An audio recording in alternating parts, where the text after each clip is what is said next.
รายการเมตธรรมมีความภาคภูมิใจที่ได้เป็นส่วนหนึ่งในการเผยแผ่พุทธศาสนาและคำสอนต่างๆให้แก่พุทธศาสนิกชนที่เลื่อมใสศรัทธาในพุทธศาสนา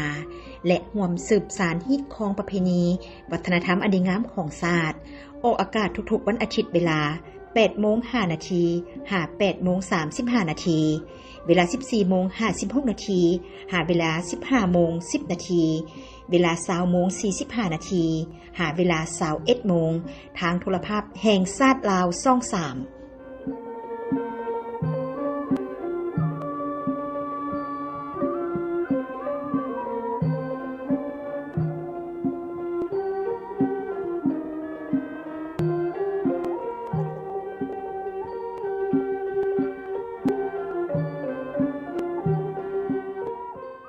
เที่ยวเด่นธรรม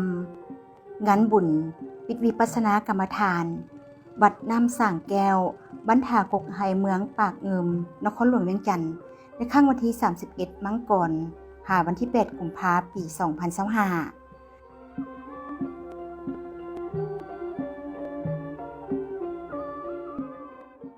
ก็เป็นการส่งเสริมให้พระสงฆ์สามเณรพ่อขาวแม่ขาวญาติโยมชาวพุทธบริษัททั้งหลายลูกหลานเยาวชนสาวหนุ่มมีโอกาสได้ปฏิบัติธรรมเพื่อปลูกฝังคุณธรรมทางพุทธศาสนาให้งอกงามในจิตใจของตนจนสามารถ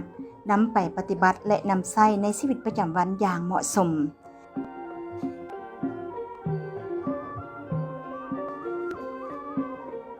ในช่วงปี 2024 หาปี 2025 กรรมาธิการเผยแพร่ศีลธรรมและปฏิบัติกรรมฐานต่างก็ได้มีแผนการจัดงานบุญ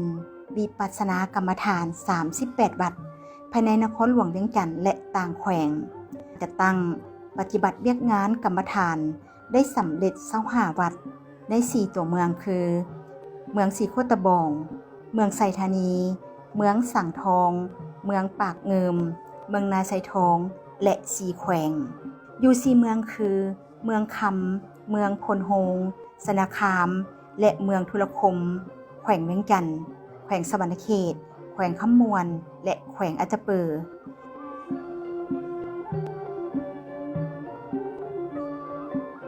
ในวันที่7กุมภาพันธ์ปี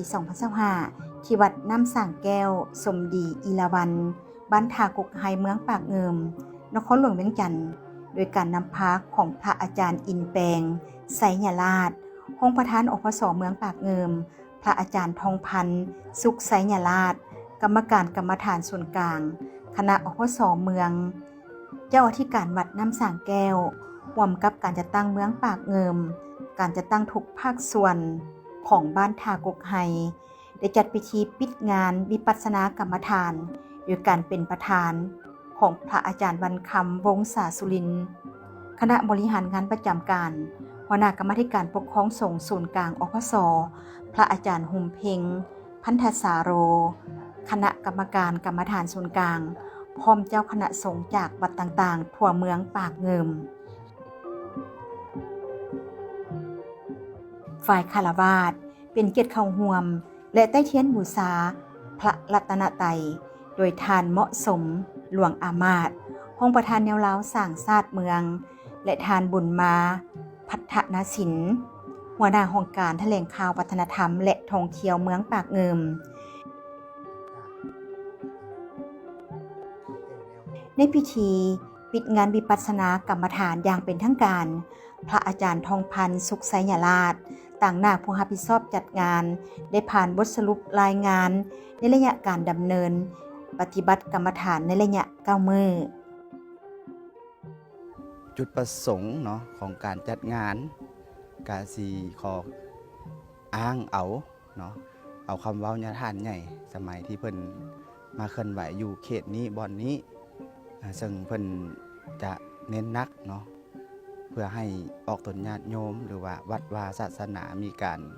ได้ฝึกปฏิบัติวิปัสสนากรรมฐานซึ่งสีมีน้อยมีหลายเพิ่นว่าก็นับแต่คน1 2คนมาเฮ็ดนำก็เฮ็ดไปโลดเนาะบ่ให้เกี่ยงบ่ให้คิดว่ามันบ่มีคนละบ่อยากเฮ็ดเนาะเพื่อสืบทอดแนวทางหรือว่าเพื่อเฮ็ดให้การปฏิบัติ ได้เข้าถึงชุมชนได้เข้าถึงนักเรียนนักศึกษาปัญญาชนที่พอมีโอกาสเนาะสำหรับการจัดงานตั้งแต่เอาช่วงใกล้ๆในรถเนาะช่วงตั้งแต่หลังโควิดมานี้เนาะ3 ปีผ่านมานี้ก็นับได้ว่ามีการขับเคลื่อนหรือว่ามีการขยับขยื่นนับตั้งแต่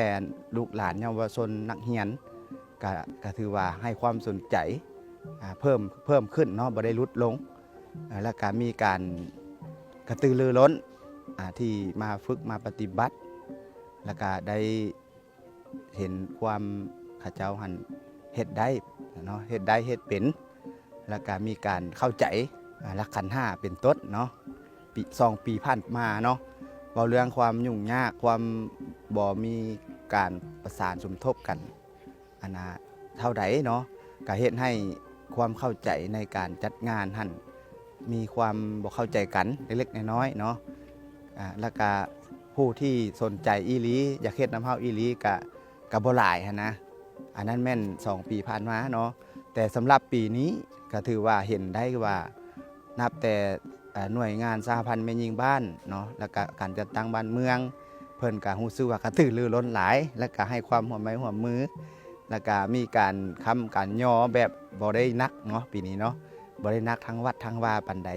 เพิ่นจะมีการพัดเปลี่ยนกันแต่ละหน่วยแต่ละจุมามาย่อแล้วก็สำหรับปีต่อหน้าเนาะคันว่าได้จัดงานแบบนี้อีกคิดว่าการให้ความสนใจการที่จะสนใจหรือว่าการที่เฮ็ดให้ออกตนญาติโยมมีส่วนร่วมมันก็สิเพิ่มขึ้นอย่างแน่นอนเนาะเพราะว่าสังเกตว่าลูกหลานก็รู้สึกว่าเขาเจ้าให้ความสนใจหลายนะการมาฟังเทศน์ฟังธรรมการมาร่วมกิจกรรมเนาะเอาครูบาอาจารย์มาบรรยายและทำเขาเจ้าก็ให้ความกระตือรือร้นบ่ง่วมบ่เหงาแล้วก็ตอบคำถามเกือบว่าอยากได้หั่นแหละได้หมดหั่นแหละเนาะ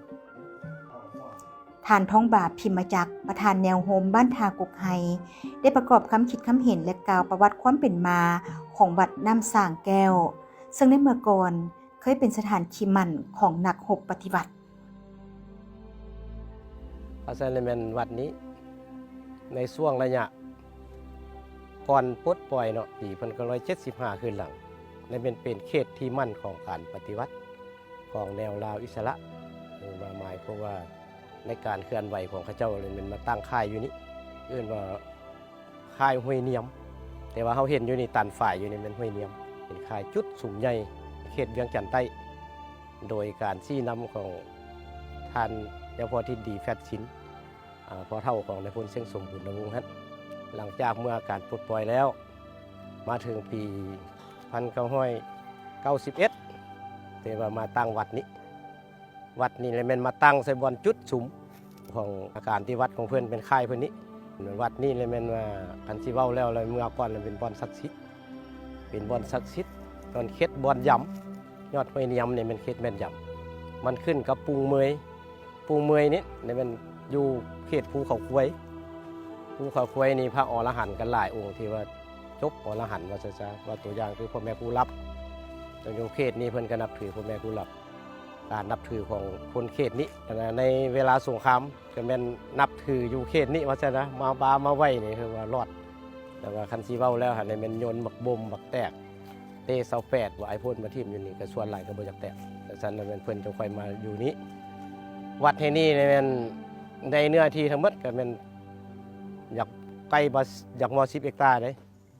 แล้วในเวลานั้นเลยแม่นยังเป็นป่าเป็นดงแล้วก็มียาพอองค์หนึ่งเลยมันมาพาตั้งอยู่ในกระเฮ็ดกระดีน้อยๆอยู่แต่ไม่ปอกลืมนี่แหละมาเฮ็ดกระต่อมานะก็มาถึง95มาแล้วยังค่อยมีมาสร้างกระดีขึ้น1 หลังถึงปี95ปี96 97ปี2000จะค่อยว่าทานนายพลเชียงสมนี่ก็ไปมาพาสร้างอารามพาออกตุนญาติโยมชาวบ้านมาสร้างอารามนี้ขึ้น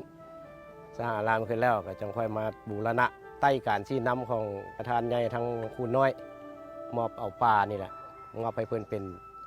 บ่อนปฏิบัติธรรมประธานสาลีเพื่อนนะได้มีพานเป็นแรกก็เป็นมอบปัญญาทานสีทน มันมาซีดำพาอยู่วัดแถวนี้เฮ็ดบนเขตปฏิบัติธรรมแล้ววันนี้น้องตัวนี้ได้ตันเคลื่อนขึ้นแล้วก็บ่ให้ไผมาแตะมาต้องและเป็นเพาะพันธุ์ป่าอยู่นี้ว่าซั่นๆหลังจากมันออกไปทำหรือว่ายามป่ามันขึ้นหรือมันลงแล้วมันก็ว่ามันออกนอกไปป่าสังเวชป่าชนช่วงทำมาหากินแต่ว่าอยู่ในขอบเขตนี่แม่นปกปักรักษาแล้วก็เป็นวัดนี้นี่เป็นผู้บานี่ก็ใส่จานทองพันนี้เพื่อนเป็นรักเป็นแรงนำพาในการสร้างสาวัดนี้ขึ้นมาบูรณะและส่วนหลายเพื่อบูรณะฝากเมืองนั้น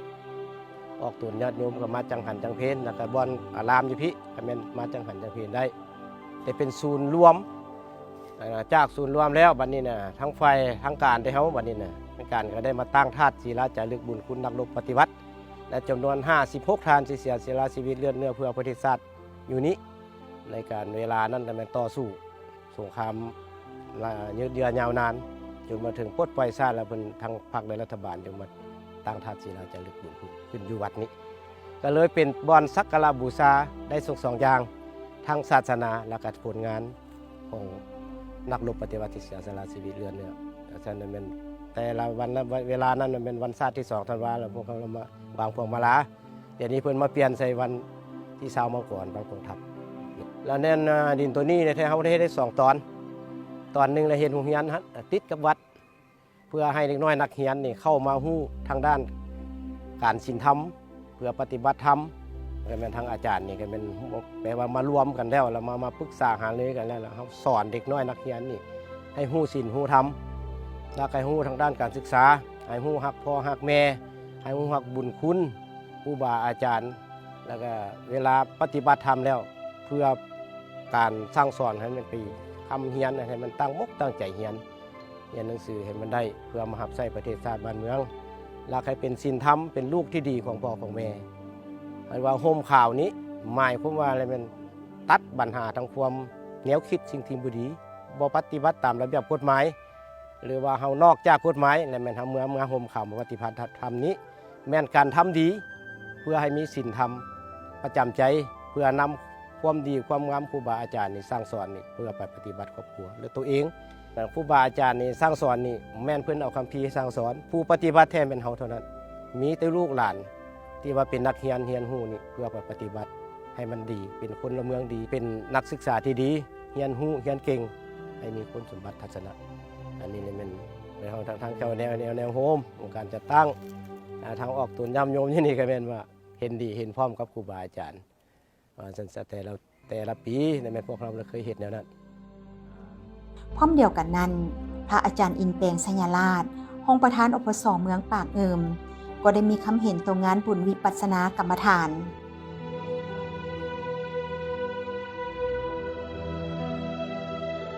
พระอาจารย์วันคำวงศาสุรินทร์ประธานพิธีได้ให้คำโอวาทและกล่าวปิดงานบุญอย่างเป็นทางการ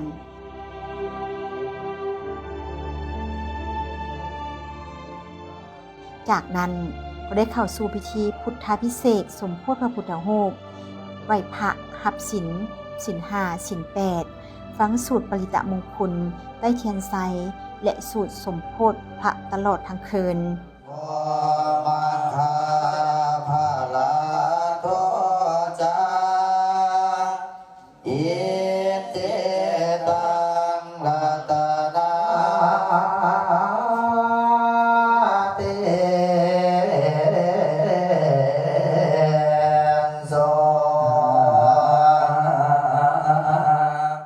ผู้เข้าร่วมงานบุญ